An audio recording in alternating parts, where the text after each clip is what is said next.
আমরা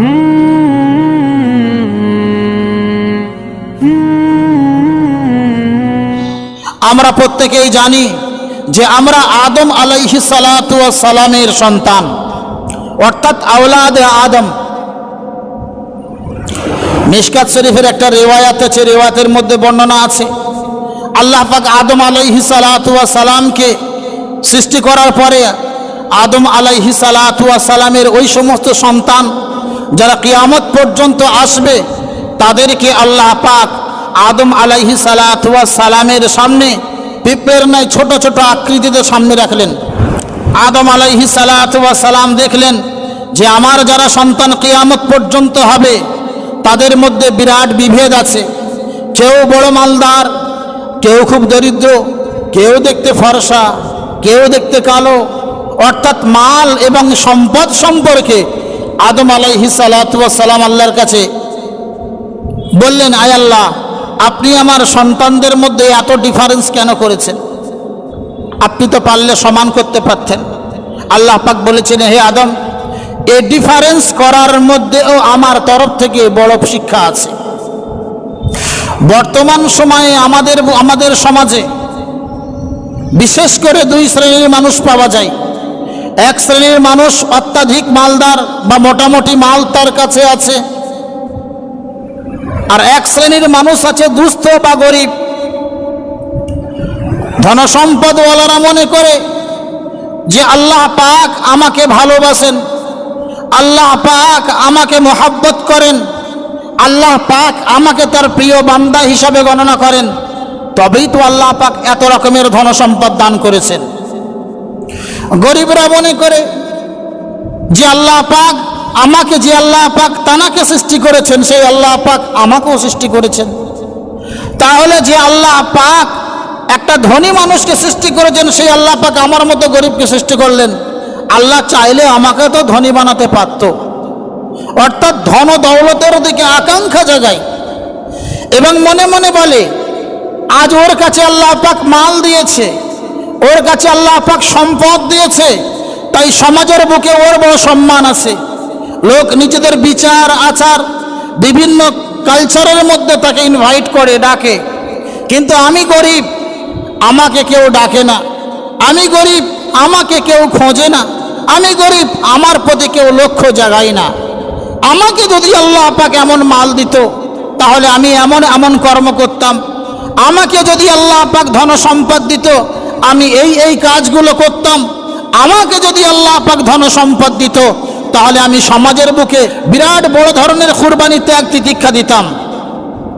আল্লাহ পাক এই দুই ধরনের ব্যক্তির কথা কোরআনে কারীমের মধ্যে তুলে এনেছেন এবং দুই ধরনের ব্যক্তির যে মূল কারণ পরীক্ষা নিরীক্ষা সেগুলো আল্লাহ পাক কোরআনে কারীমের মধ্যে আল্লাহ পাক তুলে দিয়েছেন। আল্লাহ পাক সূরা মুমিনুনের 55 থেকে 56 আয়াতের মধ্যে আল্লাহ পাক বললেন, আয়াহসাবুনা আন্নামা নুমিদ্দুহুম বিহি মিন মালি ওয়া বানিন। তারা কি মনে করে যে আমি তাদের মাল, ধনসম্পদ, সম্মান, আওলাদ, সন্তান সন্ততি দান করেছি? নুসারিউ লাহুম ফিল খয়রাত, তার দ্বারাই তাদেরকে মঙ্গলের দিকে ত্বরান্বিত করছি। আমি যে তাদের সন্তান দিয়েছি, আমি যে তাদের মাল দিয়েছি, আমি যে তাদের ধনসম্পদ দান করেছি, তার দ্বারাই তারা কি এটাই মনে করে যে আমি তাদেরকে মঙ্গলের দিকে ত্বরান্বিত করছি, মঙ্গলের দিকে উদ্বুদ্ধ করছি, মঙ্গলের দিকে এগিয়ে নিয়ে যাচ্ছি এবং তাদেরকে কামিয়াবির পথ চুম্বন দিতে চলেছি? আল্লাহ বললেন, বাল্লা ইয়াশউরুন, বরং এমনটা কোশ্চিনকালে নয়, বরং তারা বুঝতে পারে না আমি আল্লাহ পাক তাদেরকে ধনসম্পদ কি জন্য দিয়েছি। আমি আল্লাহ পাক তাদেরকে ধনসম্পদ কি জন্য দিয়েছি সেটা তারা বুঝতে পারে না। কোরআনে কারীমের সূরা ফজরের মধ্যে আল্লাহ পাক বললেন, সূরা ফজরের 15 থেকে 19 নম্বর আয়াত পর্যন্ত আল্লাহ পাক এই সম্পর্কে বর্ণনা নিয়ে আসলেন। আল্লাহ পাক মানবদেরকে সম্বোধন করে বললেন, ফাআম্মাল ইনসানু ইযা মাবতালাহু রাব্বুহু ফাআকরামাহু ওয়া নাআমাহু। আল্লাহ বললেন, মানবের কথা বলছেন। মানব, কিছু সংখ্যক মানুষ তো এমন, ইযা মাবতালাহু রাব্বুহু, যখন তার রব তাদেরকে পরীক্ষা নিরীক্ষা করে, যখন তার রব তাদেরকে বিভিন্ন আজমাইশের মধ্যে নিয়ে আসেন, বিভিন্ন পরীক্ষা নিরীক্ষার মধ্যে নিয়ে আসেন, ফাআকরামাহু ওয়া নাআমাহু, তাদেরকে সম্মান করেন, তাদের নিয়ামতগুলিকে বাড়িয়ে দেন। তাদেরকে সম্মান করেন, তাদের নিয়ামতগুলোকে বাড়িয়ে দেন। অর্থাৎ এই আয়াতের মধ্যে আল্লাহ পাক বললেন যে আমি মানুষকে সম্মান করি, মানুষের সম্মানকে বৃদ্ধি করে দিই, মানুষকে মাল ধন সম্পদ দিই।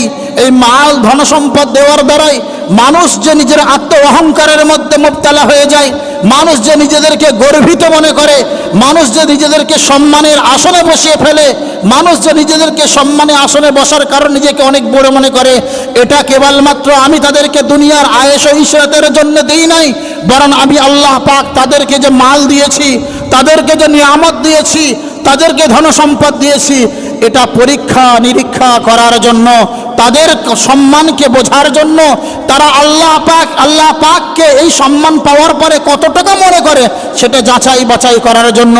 কিন্তু মানুষ নিজেকে এমন ভুল পথে পরিচালিত করে, মাল পাওয়ার পরে অন্যের ওপরে অত্যাচার বাড়িয়ে দেয়, ধন সম্পদ পাওয়ার পরে অন্যের ওপরে বিভিন্ন ধরনের পাশবিক অত্যাচার লাগিয়ে দেয়, ধন সম্পদ পাওয়ার কারণে গরিব থেকে মুখ ফিরিয়ে নেয়, ধন সম্পদ পাওয়ার পরে মানুষের সঙ্গে ভালো ব্যবহার রাখে না, এমনকি গ্রামে নিজেকে আত্ম অহংকারে এমন গড়গড়িত করে দেয়, গ্রামের মানুষরা তাকে ঘৃণা করতে থাকে। অথচ রাসূলুল্লাহ সাল্লাল্লাহু আলাইহি ওয়াসাল্লাম বলেছেন, হে আমার উম্মত শুনে রেখে দাও, মাল্লা ইউহিব্বুন নাস লা ইউহিব্বুল্লাহ, যাকে মানুষ ভালোবাসে না তাকে আল্লাহ কোনোদিন ভালোবাসতে পারে না। তাহলে মানুষকে আল্লাহ পাক মাল দিলেন পরীক্ষা নিরীক্ষার জন্য, মানুষকে আল্লাহ পাক মাল দেন আজমাইশের জন্য। আর মানুষ কি মনে করে? মানুষ মনে করে ফায়াকুল রাব্বি আকরামান, মানুষ মনে করে দেখো দেখো আল্লাহ আমাকে কতই না ভালোবাসে তবেই তো এত ধন সম্পদ দিয়েছে, আল্লাহ আমাকে কতই না ভালো তবেই তো সন্তান দিয়েছে, আল্লাহ আমাকে কতই না ভালোবাসে তবেই তো জায়গা জমি দিয়েছে। আর দেখো ওই গ্রামের মানুষটা 5 ওয়াক্ত নামাজে মসজিদে যায়, আজান শুনলেই মসজিদে উপনীত হয়, ফজরের সময় সবার আগে গিয়ে মসজিদে উপস্থিত হয়, জুমার দিনে সবার আগে মসজিদে এসে সামনের কাতারে বসে, কিন্তু দেখো তার না মাল আছে, তার না সম্পদ আছে, তার না কোনো সামগ্রী আছে, বরঞ্চ এমনকি একবেলা খাওয়া হয়, একবেলা খাওয়া হয় না। আর আমাকে আল্লাহ পাক কি মাল নেবেন আমার কাছে? আল্লাহ পাক আমাকে সমস্ত ধরনের মাল দিয়েছেন, আল্লাহ পাক আমাকে সমস্ত ধন সম্পদ দিয়েছেন, আল্লাহ পাক গ্রামে আমাকে মোড়ল তৈরি করেছেন, পঞ্চায়েতের প্রধান তৈরি করেছেন, আমার সন্তান অমুক ব্যাংকে চাকরি করে, আমার সন্তান অমুক স্কুলে চাকরি করে, বিভিন্ন মর্যাদা গরিমা মানুষের সামনে ফুটিয়ে ধরে নিজেকে বড়াই প্রমাণ করতে চায় এবং বলে ফায়াকুল রাব্বি আকরামান, আমার রব আমাকে ইজ্জত করেছেন। সম্মানীয় বন্ধুগণ, এখানে মনে রাখতে হবে, মাল এবং ধন সম্পদ যদি আল্লাহর নৈকট্যের মাপকাঠি হতো, মাল এবং ধন সম্পদ যদি আল্লাহর কাছে পছন্দনীয় পাত্র হওয়ার মাপকাঠি হতো, মাল এবং ধন সম্পদ যদি আল্লাহ রসুলের পছন্দনীয় হতো, তো পৃথিবীর বুকে সব থেকে বেশি আল্লাহর পছন্দনীয় বান্দা হতো কারুন। পৃথিবীর বুকে সব থেকে পছন্দনীয় বান্দা হতো কারুন। আমরা প্রত্যেকেই জানি, অথচ কারুন এত অপছন্দনীয় বান্দা যে কারুনকে পৃথিবীর জন্য শিক্ষা হিসেবে আল্লাহ পাক ধ্বংস এমনভাবে করেছেন, কিয়ামত পর্যন্ত সে সেইভাবে ধ্বংস হতে থাকবে। আপনি বলবেন কারুন আবার কে? কারুনের ঘটনা কোরআনে কারীমে সূরা কাসাসের মধ্যে, সূরা কাসাসের 72 নম্বর আয়াত থেকে নিয়ে একদম 82 নম্বর আয়াত পর্যন্ত লম্বা ঘটনা নিয়ে এসেছেন। আমি সেদিকে যাচ্ছি না, শুধু কারুনের পরিচয়টা নেন, আর কারুনকে আল্লাহ পাক কত রকম মাল দিয়েছিলেন সেটাও নেন, এবং কারুনের পরিণাম শেষমেশ কি হয়েছিল সেটাও নেন।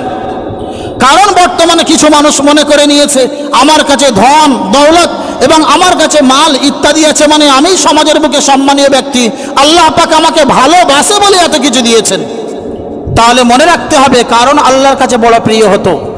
যদি মাল এবং ধন সম্পদ আল্লাহর কাছে মহাব্বতের মাপকাঠি হতো, মাল এবং ধন সম্পদ আল্লাহর কাছে প্রিয়তমার মাপকাঠি হতো এবং মহাব্বতের পাত্র হতো, আল্লাহ পাক কারুনকে বেশি ভালোবাসতেন। কারণ কে ছিল? পবিত্র কোরআনে কারীমে সূরা কাসাসের 76 নম্বর আয়াতের মধ্যে আল্লাহ বলছেন, ইন্না কারুনা কানা মিন কওমি মূসা, কে কারুন ছিল মূসা আলাইহিস সালাতু ওয়াস সালামের কওমের মধ্যে একজন ব্যক্তি। আল্লামা ইবনে কাসির দিমাশকি রাহমাতুল্লাহ আলাইহি তাফসীরে ইবনে কাসিরের মধ্যে তিনি বর্ণনা করেন যে কারণ মূলত ছিল হযরতে মুসা আলাইহিস সালাতু ওয়াস সালামের চাচাতো ভাই। এবং কারণ নবী মুসার কাছে বললেন, হে মুসা, তুমি আল্লাহর কাছে দোয়া করো, আল্লাহ পাক যেন আমাকে অনেক মাল দেন যাতে করে আমি আল্লাহর রাস্তায় খরচ করতে পারি। আল্লাহ পাক যেন আমাকে অনেক সামগ্রী দান করে যে আমি সেটা আল্লাহর রাস্তায় খরচ করতে পারি। মুসা আলাইহিস সালাতু ওয়াস সালাম কারণকে বুঝিয়ে বললেন, কারণ এমনটা করো না, এমনটা করলে কিন্তু তুমি পেরে উঠবে না, এমনটা করো না, এমনটা করে তুমি কিন্তু পেরে উঠবে না। যেমন আল্লাহ পাক মাল দেন, মালের সঙ্গে সঙ্গে আল্লাহ পাক বিভিন্ন ধরনের পরীক্ষায় নিমজ্জিত করেন। তুমি আল্লাহর কাছ থেকে মাল চেয়ে নেবে ভালো কথা, কিন্তু মালের পরীক্ষায় পড়লে তুমি উত্তীর্ণ হতে পারবে না। যাই হোক, কারণ বারে বারে নবী মুসা আলাইহিস সালাতু ওয়াস সালামের কাছে দোয়া চাওয়ার পরে, আবেদন নিবেদন করার পরে শেষমেশ নবী মুসা আলাইহিস সালাতু ওয়াস সালাম আল্লাহর কাছে দোয়া করলেন যে আল্লাহ তুমি কারণকে মালদার বানিয়ে দাও। কারণ মালদার বেনেছিল, ধনসম্পদের মালিক ছিল। কত বড় ধনসম্পদ! মুআররিখিনরা লেখেন যে 100 উট তার প্রতিদিন তার মাল এবং খাজানার চাবি পাওয়ার জন্য 100 উট নিমজ্জিত করা হয়েছিল। আর কোরআনে কারীম বর্ণনা করে, ওয়া আতাইনাহু মিনাল কুনুজি মা ইন্না মাফাতিহাহু লাতানু বিল উসবাতি উলিল কুওয়া। আল্লাহ বলছেন, ওয়া আতাইনাহু মিনাল কুনুজি মা, আমি তাকে এত ধনসম্পদ দান করেছিলাম, ইন্না মাফাতিহাহু লাতানু বিল উসবাতি উলিল কুওয়া, যার চাবিগুলো পাওয়ার জন্য বলবান জামাত, বড় বলবান একটা দল ও পেরে উঠত না। অর্থাৎ তার খাজানার চাবিগুলো এত ভারী ছিল যে একটা বলবান দল যদি সেই চাবিগুলো কাঁধে করে নিয়ে, মাথায় করে নিয়ে খাজানা পর্যন্ত পৌঁছাবে, এমনটা হিম্মত হতো না। আপনি কতটা মালের মালিক, আমি আপনি কতটা মালের মালিক, আমার আপনার কতটা মাল আছে, আমি কতটা মালদার হয়েছি, যার কারণে আমার আপনার মধ্যে এত অহংকার। সম্মানীয় বন্ধুগণ, কারণের মাল সম্পর্কে আল্লাহ পাক কোরআনে বর্ণনা দিলেন। নবী মুসা আলাইহিস সালাতু ওয়াস সালামকে আল্লাহ পাক হুকুম করলেন, হে নবী মুসা, তুমি কারণের কাছে যাও, কারণকে গিয়ে বলো যে আল্লাহ পাক তোমাকে যে ধনসম্পদ দান করেছে, আল্লাহ পাক যে তোমাকে ধনজ্ঞশালী বানিয়েছেন, আল্লাহ পাকের শুকরিয়া জ্ঞাপন করে এই মাল থেকে আল্লাহ পাক কিছু যাকাতের প্রত্যাশা করে, আল্লাহ পাক যাকাত দিতে আদেশ করেন, তুমি যাকাত দান করো।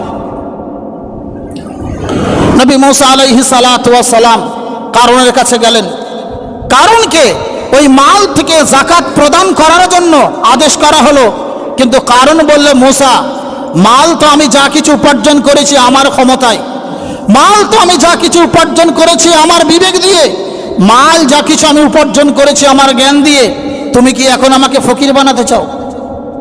তুমি কি এখন আমাকে ফকির বানাতে চাও? আমার কাছ থেকে মাল ছিনিয়ে নিয়ে অন্যকে দিতে চাও? এটাই কি তোমার দিন? এটাই কি তোমার মাযহাব? এটাই কি তোমার শরিয়াত? এক কথায় মুসা আলাইহিস সালাতু ওয়াস সালামকে মাল দিতে অস্বীকার করলো এবং মুসা আলাইহিস সালাতু ওয়াস সালামকে একটা ব্যভিচারী নারীর ফাঁদে ফেলার জন্য চক্রান্ত আঁটলো। আল্লাহ পাক, মুআররিখিন ঐতিহাসিকগণ বলেন যে আল্লাহ পাক সেই কারণকে, সে যখন নিজের খাজানায় যাওয়ার জন্য পতিত হলো এবং খাজানায় যাওয়ার জন্য কাছাকাছি পৌঁছে গেল, আল্লাহ পাক তার সমস্ত অত বড় খাজানা, অত বড় ধনভাণ্ডার এবং তার সঙ্গে সঙ্গে যা কিছু ছিল তাকে সমেত আল্লাহ পাক জমিনের মধ্যে দাফন করে দিল, জমিনের মধ্যে ধাঁসিয়ে নিয়ে গেল এবং কিয়ামত পর্যন্ত জমিনে সে ধাঁসতেই থাকবে। এই হচ্ছে তার দুনিয়া পার্থিব সাজা। আখিরাতে যেটা হবে তো হবে। সম্মানীয় বন্ধুগণ, এই আয়াতের দ্বারা, এই ঘটনার দ্বারাই আমরা পরিষ্কার বুঝতে পারলাম যে মাল কোনো আল্লাহর মোহাব্বতের, মাল কোনো আল্লাহর নৈকট্য লাভের মাপকাঠি নয়। যেটা আমরা বুঝে রেখেছি এটা আমাদের ভুল। অর্থাৎ আল্লাহর নৈকট্য লাভ করতে গেলে ইখলাস ও লিল্লাহিয়াত লাগবে, আল্লাহর মোহাব্বত, আল্লাহ রসুলের মোহাব্বত লাগবে, শরিয়াত অনুপাতে জীবনযাপন করতে লাগবে। যদি আমি আপনি শরিয়াত অনুপাতে জীবনযাপন করতে পেরেছি, আল্লাহর রসুলের তরিকা অনুপাতে জীবনযাপন করতে পেরেছি, সেই জীবনে মাল থাক আর নাই থাক, সেই জীবনটা আমার আপনার জন্য কামিয়াব হয়ে যাবে। রসুল আকরাম সাল্লাল্লাহু আলাইহি ওয়াসাল্লাম এমনিই তো বলেছেন, আর দুনিয়া সিজনুল মুমিন ওয়া জান্নাতুল কাফির, দুনিয়া মুমিনদের জন্য কায়েদখানা, মুমিনদের জন্য কারাগার, আর কাফেরদের জন্য জান্নাত। কাফেররা বিভিন্ন সুদের, কাফেররা বিভিন্ন সময়, বেঈমানরা বিভিন্ন সময় বিভিন্ন বাতিল মালের উপরে আস্থা রেখে তারা নিজের সম্পদকে বাড়িয়ে নিচ্ছে। কিন্তু আমি আপনি মুমিন, আল্লাহর উপরে ঈমান এনেছি, আল্লাহর রসুলের উপরে ঈমান এনেছি। সুদের আশ্রয় আমরা নিতে পারবো না, ঘুষের আশ্রয় আমরা নিতে পারবো না। সেই কারণে হয়তো ধনসম্পদের দিক থেকে আমরা পিছিয়ে আছি, তাতেও আল্লাহ শুকরিয়া আদায় করতে হবে। ওই সমস্ত মানুষ যারা দুর্বল, যারা গরিব, তারা মনে করে যে আমাদেরকে আল্লাহ পাক অপমান করছেন, অর্থাৎ আল্লাহ পাক ওকে মাল দিল, আমাকে মাল দিল না কেন? আমরা দেখেছি, আমরা যখন ছোটবেলায় স্কুল পাঠশালায় পড়তাম, দল বেঁধে দলবদ্ধভাবে স্কুলে যেতাম, পাঠশালায় যেতাম, আমাদের বন্ধুরা একসঙ্গে লেখাপড়া শিখেছি। কিন্তু একসঙ্গে লেখাপড়া করার পরে এই পার্থিব জগতে আমরা দেখছি কেউ বড় ডক্টর হয়েছে, কেউ বড় মাস্টার হয়েছে, অনেক ধনসম্পদের মধ্যে অনেক ধনসম্পদ নিয়ে ঘুরে বেড়া করছে। আর আমার আপনার মতো মানুষ রাস্তায় ঘুরে ঘুরে বেড়ায়, কোনো ধনসম্পদ নাই। তাই মনে মনে ভাবি, পড়াশোনা তো করলাম একসঙ্গে, সমাজে উঠা বসা করলাম তো একসঙ্গে, এবং সমাজে উঠা বসা করার পরে দেখো আমার ওই বন্ধুটা অনেক বড় মালদার হয়ে গিয়েছে, আমি গরিব মানুষ, এটা কি আল্লাহর তরফ থেকে আমার অপমান নয়? আল্লাহ পাক এ কথাটাও কোরআনে কারীমের মধ্যে বর্ণনা দিয়ে বলছেন, ওয়া আম্মাল ইনসানু ইযা মাবতালাহু ফাকাদারা আলাইহি রিজকাহ। আর কিছু সংখ্যক মানুষ এমন আছে যাদেরকে আল্লাহ পরীক্ষা নিরীক্ষা করার জন্য তাদের রিজিকের সংকট বানিয়ে দেন, তাদের রিজিকের মধ্যে তাঙ্গি দিয়ে দেন, তাদের উপার্জন সংকীর্ণ করে দেন। অর্থাৎ একবেলা খাটলে একবেলা খাওয়া হয়, দুই বেলা খাটলে দুই বেলা খাওয়া হয়, একবেলা ইনকাম করলে একবেলা চলে আর একবেলা চলে না, বা একদিন ইনকাম করলে একদিন চলে, অপর দিনের জন্য ফিকির রাখতে হয়। তারা এটা মনে করেছে যে আল্লাহ পাক আমাকে অপছন্দ করে, তাই তারা বলে ফেলে, ফায়াকুলু রব্বি আহানান, আমার রব তো আমাকে অপমান করছে, আমার রব তো আমাকে দুনিয়ায় পাঠিয়ে অপদস্থ করছে। কারণ একই সঙ্গে লেখাপড়া করলাম, একজন বড়লোক হয়ে উঠলো, আমি গরিব হয়ে গেলাম। এটা কি আল্লাহর কাছে পছন্দনীয়? এটাই আল্লাহ এত লোককে মাল দিচ্ছে, আমাকে কেন দেয় না? সম্মানীয় বন্ধুগণ, এই দুই শ্রেণীর মানুষ দুই ধরনের ভুলের মধ্যে থাকে। আল্লাহ পাক কাউকে মাল দিয়ে পরীক্ষা করেন এটাই যে আমি আল্লাহ পাক তাকে এত নিয়ামত দিয়েছি, এত ধনসম্পদ দিয়েছি, সেই এত নিয়ামত আয়েশে ইশরাতের সঙ্গে থেকে সুস্থভাবে জীবনযাপন করে আমি রব, আমি দেওয়ার ফলে আমার কতটা শুকরিয়া আদায় করে, আমার কতটা ইবাদত বন্দেগী করে।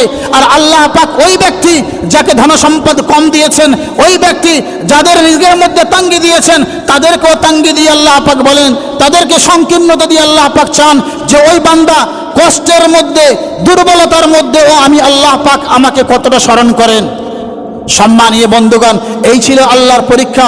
কিন্তু আমরা গরিব যারা আছি তারা ভুল ধারণার মধ্যে আছি যে অমককে মাল দিয়েছে আমাকে কেন দেয়নি, অমককে মাল দিয়েছে সেটাও আল্লাহর তরফ থেকে পরীক্ষা, আর আমাকে দিয়েছে সেটাও আল্লাহর তরফ থেকে পরীক্ষা। মূলত এই দুটো জিনিস, অর্থাৎ মালের দুর্ভিক্ষতা আমাদের কাছে কেন আসে, অর্থাৎ মালের সংকীর্ণতা আল্লাহ পাক আমাদেরকে কেন দান করেন, এ সম্পর্কে চারটে গুনাহের কথা কোরআনে কারীমের মধ্যে আল্লাহ পাক বর্ণনা করেছেন। সেটা সংক্ষেপে শুনে নেওয়া যাক। আল্লাহ বললেন, কাল্লা, হারগিজ এমন নয়, কখনো এমন নয় যে আমি আল্লাহ পাক তাদের মালের সংকীর্ণতা দিয়ে তাদেরকে অপমান করেছি, বরং তাদের মালের সংকীর্ণতা দিয়েছি মূল কারণ হচ্ছে বাল্লা তুকরিমুন আল ইয়াতীম, বরং তারা সমাজের সুশীল মানুষ, সুশীল সমাজের সুশীল মানুষ, কিন্তু সমাজের মধ্যে অশ্লীলতা ছড়িয়ে ফেলেছে। বাল্লা তুকরিমুন আল ইয়াতীম, তারা ইয়তীমকে সম্মান করে না। ইয়তীম কাদেরকে বলে? ইয়তীম ওই সমস্ত বাচ্চাদেরকে বলে যারা শৈশবে নাবালিগ অবস্থায় নিজের পিতাকে হারিয়েছে। পিতা হারানোর কি যন্ত্রণা বাচ্চা যখন ক্রমশ বেড়ে ওঠে তখন সে বুঝতে পারে। নবী আলাইহিস সালাতু ওয়াস সালাম তিনি শৈশবে পিতাকে হারিয়ে রেখেছিলেন, তাই প্রতি বারে বারে ইয়তীমদের সম্পর্কে তিনি বড় যত্নবান হয়েছেন, ইয়তীমের কষ্ট তিনি বুঝেছেন। তাই আল্লাহর নবী সাল্লাল্লাহু আলাইহি ওয়াসাল্লাম ইয়তীমদের সম্পর্কে যত্ন নেওয়ার জন্য মানুষদেরকে আদেশ করেছেন। স্বয়ং আল্লাহ পাক ইয়তীমদেরকে তিরস্কৃত করার সম্পর্কে আল্লাহ পাক বলছেন, বাল্লা তুকরিমুন আল ইয়াতীম, বরং তোমাদের এই দুরবস্থা হওয়ার মূল কারণ হলো তোমরা ইয়তীমদেরকে সম্মান করো না। যদি ইয়তীম মালদার হয়, আপনার মালের মুখাপেক্ষী হয় না, তবে সমাজের বুকে সম্মান নিয়ে বাঁচতে চাই, কিন্তু আমরা তাকে ইয়তীম মনে করে, দুস্থ মনে করে তার পাশে আমরা দাঁড়াই না, তাকে আমরা সমাজে ডাকি না, তাকে আমরা সমাজে নেই না। একটা সম্মান হলো তো এইভাবে। দ্বিতীয় সম্মান কি? ইতিম যদি দুস্থ হয়, ইতিম যদি গরিব হয়, মাল এবং ধনসম্পদের দ্বারাই তার খেয়াল রাখা, তার কিঞ্চিত খাওয়ার ব্যবস্থা করা, তার লেখাপড়ার ব্যবস্থা করা এবং তার পাশে দাঁড়িয়ে তাকে সবসময় সান্ত্বনা দেওয়া যে পৃথিবীতে তোমার আব্বা না থাকলেও তোমার আব্বার পাশের লোক আমরা তো আছি। তোমার আব্বা যখন পৃথিবীতে বেঁচে ছিল তার সঙ্গে আমরা বন্ধুত্ব স্থাপন করেছিলাম, তোমার আব্বা চলে গেছে, তার মতলব এটা নয় যে আমরা বন্ধুত্বকে কেটে দিয়েছি, বরং তার মতলব এটাই যে তোমার আব্বা চলে গেলেও আল্লাহ পাক আমাদেরকে বাঁচিয়ে রেখেছেন, তোমার কোনো চিন্তা নাই, তোমার কোনো ভয় নাই, তুমি তোমার পড়াশোনা চালিয়ে যাও, তুমি তোমার কর্মকাণ্ড চালিয়ে যাও, তুমি আদর্শবান মানুষ হও, এটাই আমরা চাই। সাহায্যের হাত আমরা বাড়িয়ে দেব, এটাই হচ্ছে আমাদের কর্তব্য। নাম্বার 2, ওয়ালা তাহাযুনা আলা তুআমিল মিসকিন। দ্বিতীয় গুনাহ হলো কি? গরিবদেরকে খাওয়ানোর জন্য একে অপরকে আমরা উৎসাহিত করি না। অর্থাৎ গ্রামগঞ্জে অনেক গরিব আছে, যত না গরিব আছে তার থেকে মালদার বেশি, যত না গরিব আছে তার থেকে ধনী মানুষ বেশি। ধনী মানুষ যদি গরিবদেরকে লক্ষ্য করে প্রতিদিনে কিছু কিছু সামান্য সামগ্রী দেয়, একটা গরিবের সংসার চলে যায়, একটা গরিবকে বাইরে যেতে লাগে না। বা আমার যদি ক্ষমতা না থাকে, যার ক্ষমতা আছে সেই গরিব সম্পর্কে তাদেরকে আমি বলি যে না ও ভাই, আমাদের গ্রামে অমুকজন গরিব আছে, দিনের পর দিন অতিবাহিত হয়ে যায়, ভালোভাবে তার সংসার চলে না, ভালোভাবে খেতে পারে না, আপনি যদি একটু তাকে সাহায্য করেন মনে হয় তার সংসারটা ভালোভাবে চলে যায়। আল্লাহ বলে ওয়ালা তাহাযুনা আলা তুআমিল মিসকিন, তোমরা তো গরিবদেরকে সাহায্য খাওয়ানোর জন্য কাউকে উৎসাহিতও করো না। ওয়া তাকুলুনা তুরাসা আকলাল লাম্মা।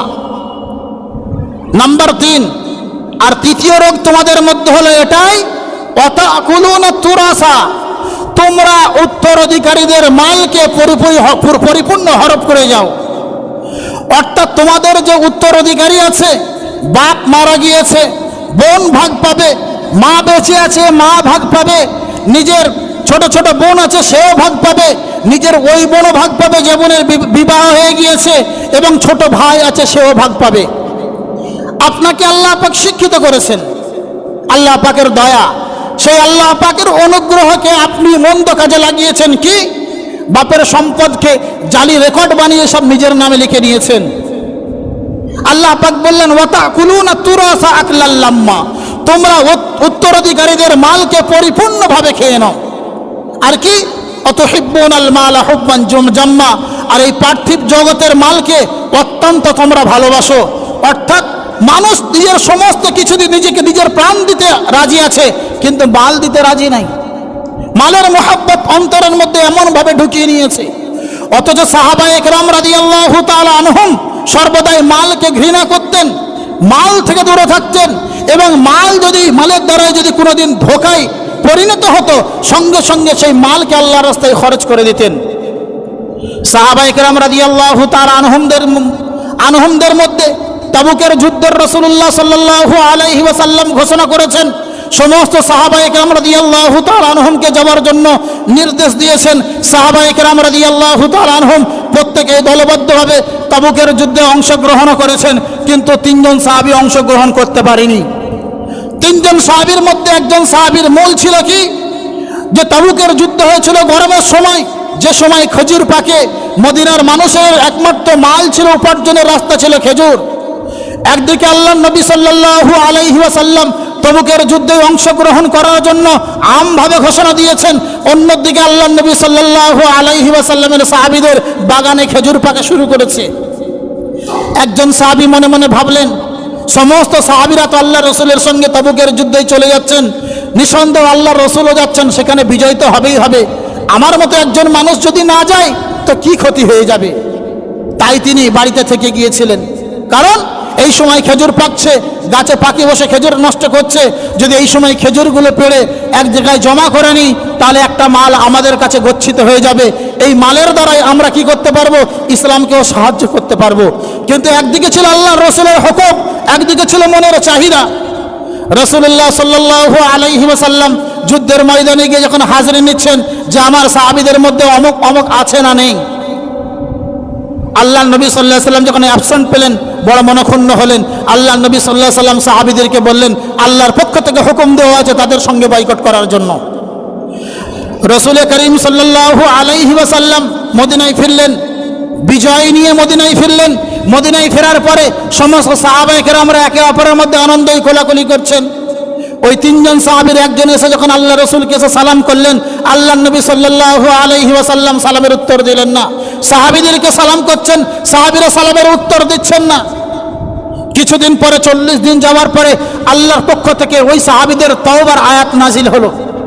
হওয়ার পরে আল্লাহ নবী সাল্লাল্লাহু আলাইহি ওয়াসাল্লাম ওই সাহাবীদেরকে ডেকে বললেন, হে আল্লাহর নবীর সাহাবী, শোনো, আল্লাহর পক্ষ থেকে তোমাদের তওবার সুবর্ণ সুযোগ এসেছে, তোমাদের আল্লাহ পাক তোমাদেরকে ক্ষমা করেছেন। আল্লাহ নবী সাল্লাল্লাহু আলাইহি ওয়াসাল্লামের সাহাবী যেন প্রাণ খুঁজে পেলেন। পাওয়ার পরে বললেন, ইয়া রাসূলুল্লাহ, আমি ওই মালকে ত্যাগ করতে চাই, ওই মালগুলো আল্লাহর রাস্তায় দান করতে চাই যে মালের কারণে আমাদেরকে আপনার সঙ্গে যুদ্ধে শামিল হতে বিরত রেখেছে। ইয়া রাসূলুল্লাহ, আমি মাল চাই না, আমি পৃথিবীর বুকে চাই একমাত্র আল্লাহ এবং আল্লাহর রসুলের মহাব্বত, আল্লাহ এবং আল্লাহর রসুলের ভালোবাসা। সম্মানীয় বন্ধুগণ, একদিক ছিল মুসা আলাইহিস সালাতু ওয়াস সালামের চাচাতো ভাই, কারণ অত্যন্ত ধনঢ্যশীল হওয়ার পরে মালকে এমনভাবে মহাব্বত করেছে, মালকে এমনভাবে ভালোবেসেছে, তার দুনিয়াও বরবাদ হয়েছে, আখিরাতেও বরবাদ হয়েছে। আর একদিকে আছে আল্লাহ নবী সাল্লাল্লাহু আলাইহি ওয়াসাল্লামের সাহাবী কাব বিন মালিক রাদিয়াল্লাহু তাআলা আনহু, তিনি একবার মাল থেকে ধোঁকা খাওয়ার কারণে মালকে এমনভাবে ঘৃণা করেছেন, দুনিয়াও তার প্রতি, দুনিয়াতেও তিনি কামিয়াবি অর্জন করেছেন, যার নামের শেষে রাদিয়াল্লাহু তাআলা আনহুম ওয়া রাদু আন বলা হয়, যাদের নামগুলো ইতিহাসের চ্যাপ্টারে স্বর্ণ অক্ষরে লেখা আছে এবং আখিরাতেও তাদের জন্য জান্নাত অপেক্ষা করছে। তাই আসি আমরা ঐক্যবদ্ধ হয়ে নিজেদের মধ্যে অঙ্গীকার করি যে এই যে 4 ধরনের গুনাহ, এতিমদেরকে সম্মান না করা, নাম্বার 2 মিসকিনদেরকে একে অপরকে খানা খাওয়ানোর জন্য উৎসাহিত না করা, নাম্বার 3 উত্তরাধিকারীদের মাল আত্মসাৎ করা, নাম্বার 5 পৃথিবীর মালকে অন্তরের সঙ্গে অন্তরে জায়গা দেওয়া। এই 4 ধরনের গুনাহ থেকে আমরা একে অপরকে পরিষ্কার করি, ইনশাআল্লাহ দুনিয়াতেও আল্লাহ পাক আমাকে আপনাকে স্বাগতম জানাবেন, মাগফিরাতের ঘোষণা দেবেন, আখিরাতেও আল্লাহ পাক আমাকে আপনাকে জান্নাত দান করবেন। আসি আমরা প্রত্যেকে ঐক্যবদ্ধ হই, আল্লাহ পাক আমাকে এবং আপনাকে আমল করার তৌফিক দান করুন। আমিন। আখির দাওয়ানা আনিল হামদুলিল্লাহি রাব্বিল আলামিন।